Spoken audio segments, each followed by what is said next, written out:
인기 웹툰 한 편의 조회수가 100만 회를 넘었습니다. 광고도 달리고 유료 결제도 이루어지죠. 그렇다면 이 작품을 그린 작가는 얼마를 벌었을까요? 놀랍게도 많은 작가들이 말합니다. 조회수와 내 통장 잔고는 별개라고요. 이 숫자를 보고 이상하다고 느끼셨나요? 100만 조회의 작가 수익은 고작 수십만 원. 그럼 나머지 돈은 어디로 갔을까요? 우리는 지금까지 웹툰 산업을 이렇게 이해해왔습니다. 작가가 그림을 그리면 플랫폼이 유통을 해주고 독자가 돈을 내면 그 돈을 나눠 갖는다. 합리적이죠? 마치 출판사와 작가의 관계처럼 보입니다. 플랫폼은 서버를 운영하고 마케팅을 하고 번역도 해줍니다. 당연히 그에 대한 대가를 받아야 하죠. 그리고 우리는 믿었습니다. 히트작을 내면 작가도 부자가 될 수 있다고. 실제로 몇몇 스타 작가들은 수억, 수십억을 벌었습니다.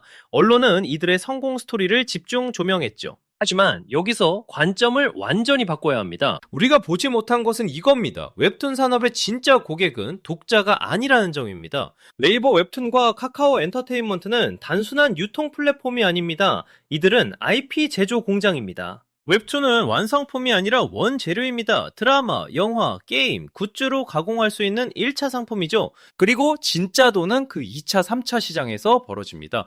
2024년 기준 네이버 웹툰의 글로벌 월간 사용자는 1억 8천만 명을 넘어섰습니다. 카카오 엔터테인먼트는 웹툰뿐 아니라 웹소설, 음악, 공연까지 수직 계열화했습니다. 그렇다면 작가는 어디에 있을까요? 이 거대한 구조 속에서 작가의 위치를 찾아야 합니다. 핵심 사례 하나를 보겠습니다. 2022년 해외 커뮤니티 레딧을 중심으로 네이버 웹툰 오리지널 계약서 논란이 불거졌습니다. 작가들이 익명으로 공개한 계약 조건에는 이런 내용이 있었습니다. 플랫폼이 2차 저작권에 대한 우선 협상권을 가진다. 번역, 해외 유통, IP 확장에 대한 수익 배분 구조가 불투명하다. 그리고 최소 보장 금액은 있지만 조회수 기반 성과급 공식이 명확하지 않다. 한 작가는 이렇게 증언했습니다. 내 작품이 드라마화 됐는데 나는 계약서를 통해서야 알았다고요. 이 구조의 핵심은 정보 비대칭입니다. 플랫폼은 모든 데이터를 보지만 작가는 자기 작품의 실제 수익 구조조차 모릅니다. 그럼 카카오는 어떨까요? 국회에서도 이 문제가 다뤄진 적이 있습니다. 2021년 카카오 엔터테인먼트는 웹툰 작가 대상 불공정 계약 의혹으로 국회 문화체육관광위원회에서 지적을 받았습니다. 핵심 쟁점은 우월적 지위 남용이었습니다. 플랫폼이 시장을 지배하고 있기 때문에 작가는 선택지가 없다는 것이죠. 네이버와 카카오를 합치면 한국 웹툰 시장 점유율은 80%를 넘습니다. 작가 입장에선 이렇게 말할 수밖에 없습니다. 여기 아니면 어디서 연재하나요? 그렇다면 이제 다른 산업으로 확장해 보겠습니다. 웹툰 작가의 경제 구조는 사실 1인 제조업자와 유사합니다. 작가는 스튜디오를 운영합니다. 어시스턴트를 고용하고 장비를 사고 월세를 냅니다. 이 모든 게 고정비입니다. 작품이 흥하든 망하든 매달 나가는 돈이죠. 반면 수익은 불확실합니다. 조회수가 나와야 하고 유료 전환이 일어나야 하고 플랫폼이 정산을 해줘야 합니다. 이 구조는 전형적인 하청 제조업 구조와 같습니다.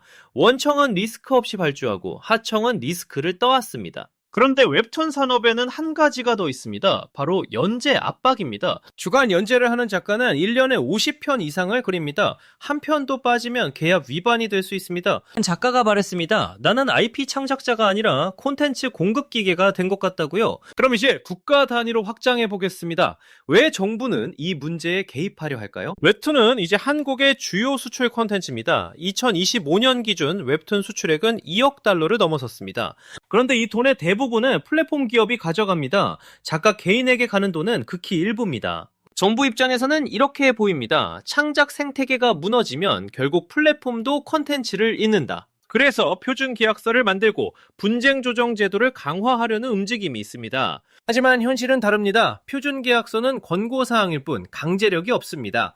그리고 작가들은 말합니다. 계약서를 바꿔달라고 요구하면 다른 작가를 쓴다고요. 이제 경쟁 구도를 봐야 합니다. 네이버와 카카오만 있는 게 아니니까요. 미국에서는 태피툰과 웹툰 기반 제작사들이 빠르게 성장하고 있습니다. 중국은 텐센트와 바이텐스가 웹툰과 숏폼 영상을 결합한 새 모델을 실험 중입니다. 시장입니다. 일본은 전통 만화 출판사들이 디지털 전환에 뛰어들면서 작가 친화적 계약을 내세우고 있습니다. 이들은 한국 작가들을 적극적으로 영입하고 있습니다. 더 나은 조건으로요. 그렇다면 한국 플랫폼은 위기일까요? 아직은 아닙니다. 하지만 구조적 리스크는 분명히 있습니다. 사람들이 잘 말하지 않는 위험 요소가 하나 있습니다. 바로 창작자 이탈입니다. 플랫폼의 가치는 결국 컨텐츠에서 나옵니다. 컨텐츠는 창작자가 만듭니다. 만약 최상위 작가 10%가 다른 플랫폼으로 옮긴다면 어떻게 될까요?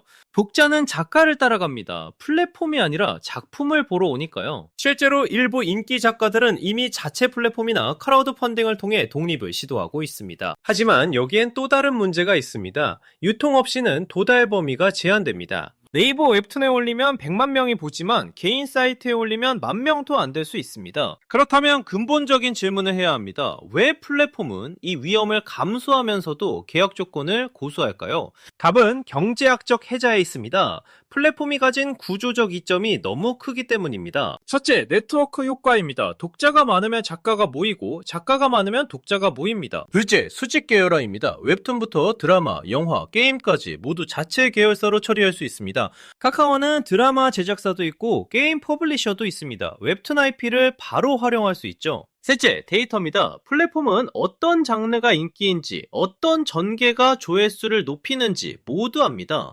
이 데이터는 다음 작품을 기획할 때 결정적 무기가 됩니다. 작가는 이 데이터를 볼 수 없습니다. 넷째, 자본력입니다. 신인 작가에게 선 지급금을 줄 수 있는 곳은 많지 않습니다. 플랫폼은 수백 명의 작가에게 동시에 계약금을 줄 수 있습니다. 개인이나 소규모 플랫폼은 불가능합니다. 이 네 가지가 합쳐지면 사실상 대체 불가능한 위치가 됩니다. 그럼 미래는 어떻게 될까요? 지금은 시작 단계일 뿐입니다. AI 기술이 본격화되면 웹툰 제작 구조 자체가 바뀔 수 있습니다. 배경 작업, 채색, 심지어 스토리 구성까지 AI가 보조하면 1인 작가도 주간 연재가 가능해질 수 있습니다. 그렇게 되면 작가의 협상력이 높아질까요? 아니면 플랫폼이 AI 생성 콘텐츠로 대체할까요? 답은 아직 모릅니다. 하지만 한 가지는 확실합니다. 플랫폼은 AI 도입에 훨씬 유리한 위치에 있습니다. 그들은 수천 개의 작품 데이터를 AI 학습에 쓸 수 있습니다. 개인 작가는 불가능한 일입니다. 그럼 한국 시장에는 어떤 영향이 있을까요? 한국 웹툰 시장은 이제 성숙기에 접어들었습니다. 더 이상 폭발적 성장은 어렵습니다. 이제는 효율과 수익성이 중요해집니다. 그 말은 플랫폼 입장에서 작가당 수익을 극대화해야 한다는 뜻입니다. 결국 계약 조건은 더 타이트해질 가능성이 높습니다. 시장 경쟁이 치열해지지 않는 한요. 그래서 중요한 건 대한 플랫폼의 성장입니다. 네이버와 카카오 외에 선택지가 생겨야 합니다. 매진 코믹스, 투믹스, 봄툰 같은 중소 플랫폼들이 틈새를 공략하고 있지만 아직 영향력은 제한적입니다. 그럼 이제 세 가지 시나리오로 정리해보겠습니다. 시나리오 1, 낙관적 경로입니다. 글로벌 경쟁이 치열해지면서 한국 플랫폼도 작가 조건을 개선합니다. 표준 계약서가 실효성을 갖게 되고 분쟁 조정 시스템도 강화됩니다. 작가들은 멀티호밍, 즉 여러 플랫폼에 동시 연재할 수 있는 권리를 얻습니다. 이렇게 되면 창작 생태계가 건강해지고 한국 웹툰의 글로벌 경쟁력도 유지됩니다. 시나리오 2, 현상 유지입니다. 구조적 변화 없이 지금 상태가 계속됩니다. 플랫폼은 여전히 강력한 지위를 유지하고 작가들은 개별적으로 협상합니다. 최상위 작가는 좋은 조건을 받지만 중하위 작가는 여전히 어렵습니다. 산업은 성장하지만 창작자 이탈률도 높아집니다. 지속 가능성에 의문이 생깁니다. 시나리오 3, 위험 경로입니다. 해외 플랫폼이 한국 작가를 대거 영입하면서 국내 생태계가 흔들립니다. 네이버와 카카오는 여전히 플랫폼으로 살아남지만 컨텐츠 경쟁력은 약화됩니다. 최악의 경우 한국 웹툰은 공급지로만 남고 수익은 해외 플랫폼이 가져갈 수 있습니다. 그럼 어떤 시나리오가 가장 가능성 높을까요? 그건 아무도 모릅니다. 하지만 한 가지는 분명합니다. 이건 시장의 자연스러운 흐름이 아니라 선택의 문제입니다. 플랫폼이 선택할 수도 있고 정부가 선택할 수도 있고 작가들이 집단으로 선택할 수도 있습니다. 그리고 우리 독자들도 선택할 수 있습니다. 어떤 플랫폼을 쓸지, 어떤 작품을 지지할지. 결국 웹툰 산업의 미래는 단순한 시장 논리가 아니라 우리가 어떤 구조를 원하는가의 문제입니다. 작가가 지속 가능하게 창작할 수 있는 환경을 만들 것인가 아니면 효율과 수익성만 추구할 것인가. 이건 웹툰만의 문제가 아닙니다. 유튜브, 인스타그램, 틱톡 모든 플랫폼 경제가 같은 질문을 마주하고 있습니다.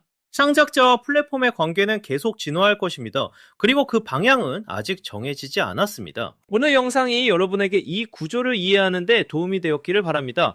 웹툰을 볼 때 이제는 작품 뒤에 있는 계약서와 플랫폼 구조도 함께 생각해 보시기 바랍니다. 그것이 더 건강한 창작 생태계를 만드는 첫걸음이 될 것입니다. 시청해 주셔서 감사합니다.